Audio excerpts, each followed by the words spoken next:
Salam kenal aku Apple. Jadi di video kali ini aku mau sharing-sharing karena sharing is caring. Nah, di video kali ini aku bakal sharing mengenai kenapa sih kalau kita berpuasa itu kayak ada bau mulut ya. Oke. Alasan kenapa berpuasa itu bau mulut. Tapi sebelum aku jelasin kenapa alasannya, jangan lupa untuk di subscribe. Jadi di video kali ini kita akan membahas kenapa sih kalau kita puasa itu kebanyakan bau mulut kayak kurang sedap. Ngerti nggak sih, bikin kita nggak pede kalau mau ngobrol sama orang. Apalagi kalau ngomong sama orang, ngobrol ya berhadapan kayak gini tuh kayak bau mulutnya kayak misalnya nih orang ya, kita deket kayak gini, bikin orang mau ngomong gimana, tapi ya mau gimana karena berpuasa ya kan. Jadi salah satu penyebab kalau kita bau mulut saat berpuasa itu adalah kekurangan air liur. Nah, jadi air liur itu gunanya untuk apa? Untuk supaya nggak terlalu bau mulut ya. Aku baca penjelasannya dulu ya, karena ini aku juga bukan ahli di bidangnya, jadi aku sambil baca ya. Jadi alasan utama bau mulut muncul saat puasa adalah berkurangnya produksi air liur di mulut karena tidak ada asupan cairan selama berpuasa. Ya kali kan, jadi kan puasa kita nggak minum nggak makan gitu. Padahal air liur adalah cairan pembersih alami yang mengandung enzim untuk mencerna serat dan glikoprotein untuk melindungi mukosa bagian mulut. Air liur juga berfungsi sebagai sistem imun untuk menghadang bakteri dan virus masuk melalui mulut, seperti itu. Nah, akibat kita tuh kekurangan cairan atau air liur juga ya, jadi membentuk adalah koloni bakteri masuk ke dalam rongga mulut ya kan. Tapi nggak semua masalah karena air liur. Jadi biasanya itu terjadi kalau kita nggak puasa pun itu kita bisa bau mulut ya, karena ada susunan dalam tubuh kita di lambung kita itu yang mengeluarkan gas-gas juga ya kan, yang menyebabkan masuk ke mulut, keluar dari mulut itu kayak menyebabkan bau. Nah, salah satunya itu kamu bisa sebelum kamu berpuasa pas sahur kamu bisa mengkonsumsi air mineral yang banyak ya kan.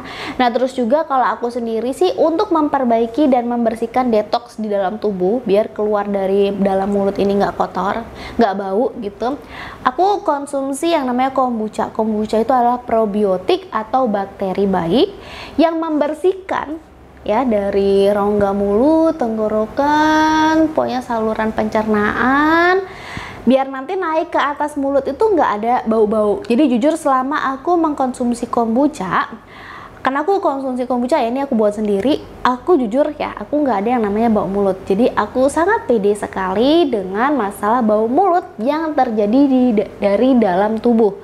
Jadi misalnya bedain loh ya, bau mulut karena dalam rongga gigi kita tuh kayak bolong, itu juga bisa loh ya. Kalau mulut kita tuh giginya ada yang bolong, ada misalnya sariawan masih oke sih. Ini yang bolong nih loh, kadang-kadang tuh juga bikin bau mulut. Tapi yang lebih bau itu sebenarnya dari dalam tubuh, karena kita makan sesuatu ada gas yang keluar dari lambung. Makanya sekarang aku jujur minum kombucha. Nah, kombucha itu kan probiotik ya. Kalau probiotik itu bukan dari kombucha aja. Nah, kombucha itu apa sih? Kombucha itu kayak minuman fermentasi teh dan gula. Terus ada bakteri baik namanya SCOBY. Nah, SCOBY itu artinya apa? Nih, artinya SCOBY di sini SCOOB. Tuh artinya di sini. Set. Selain kombucha, probiotik itu dari mana aja yang biasanya kalian konsumsi ya? Ada makanan kimchi. Jadi di Korea itu terkenal makanan kimchi. Tahu nggak sih kalau kimchi itu adalah salah satu jenis probiotik baik yang bagus buat tubuh. Makanya kalau orang Korea suka mengkonsumsi kimchi itu bagus banget masalah pencernaannya. Selain kimchi itu juga ada minuman Yakult ya. Nah, selain Yakult atau yogurt itu juga bisa. Terus juga ada yang namanya kefir. Nah, ada susu kefir atau water kefir, itu juga bisa. Aku sempat buat kefir konsumsi, cuman kalau kefir ini pembuatannya lebih cepat ya, menggunakan susu. Terus ada campuran bakteri kefir. Aku jujur kalau kefir kewalahan karena kefir itu perkembangbiakannya Subhanallah banget, gila banget, cepet banget. Dia 1 hari itu langsung jadi, pertumbuhan kefirnya semakin bagus gitu. Aku nggak sabaran karena aku punya kerjaan lain, jadi aku nggak bisa ngurusin kefir. Akhirnya aku nggak konsumsi kefir ya sekarang. Nah, terus juga kefir susu ya. Tapi kalau water kefir itu bisa 2-3 hari ya, aku juga nggak sabar. Tapi kalau kombucha itu perkembangbiakannya itu selama 2 minggu ditambah 2 hari. Kalau aku pengen pakai perasa-perasa ya, biasanya tambah 2 minggu ditambah fermentasi kedua 2 hari. Nah, itu jenis-jenis probiotik yang aku tahu. Mungkin kalau teman-teman tahu jenis probiotik selain kefir, selain kombucha, selain kimchi atau yogurt, coba deh komen di bawah. Aku yang taunya sih itu. Kalau kalian punya referensi probiotik yang alami, coba tulis di komen. Nah, cara mengatasi bau mulut ya saat berpuasa, yang pertama adalah makanya selesai kita makan, minum, setelah sahur, jangan lupa untuk sikat gigi. Kalau aku, setelah kita sikat gigi, jangan lupa juga bersihkan area lidah, karena lidah ini juga kan kotor ya, bisa ada bakteri dari bekas makanan. Disikat tuh lidahnya, sampai dalam sini, sampai kadang-kadang kalau sikat gigi aku gitu ya, kadang-kadang gitu ya. Itu memang buat supaya membersihkan bagian mulut. Selain itu juga kalian bisa pas sahur itu mengkonsumsi kombucha, itu juga bisa boleh, nggak apa-apa. Jadi memperbanyak konsumsi air putih ya saat kita berbuka puasa.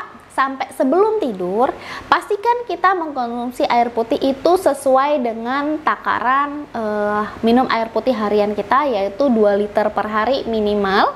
Terus juga pas tidur, itu tidur istirahat yang cukup ya kan. Setelah itu pas sahur nanti kita juga minum air putih yang banyak. Itu kalau aku bisa minum air putih, kalau sahur jujur ya, minum sahur air putih itu bisa sampai 500 ml.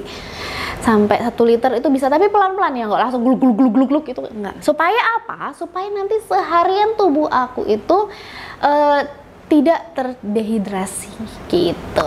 Oke, gitu aja video tentang mengatasi yang namanya bau mulut saat puasa. Simple sebenarnya, asal kalian mau. Kalau mau pasti bisa. Jangan lupa untuk apa? Berpuasa tetap hatinya juga yang dibersihkan. Pesan aku ya, jangan menahan hawa nafsu dari makan aja, tapi juga hawa nafsu dari segala perbuatan buruk yang ingin kita lakukan. Itulah makna puasa sebenarnya. Terima kasih untuk nonton video aku. Semoga sharing yang sederhana ini bermanfaat, berfaedah, karena sharing is caring. Bye bye. Jangan lupa untuk di subscribe. Sampai jumpa di video selanjutnya.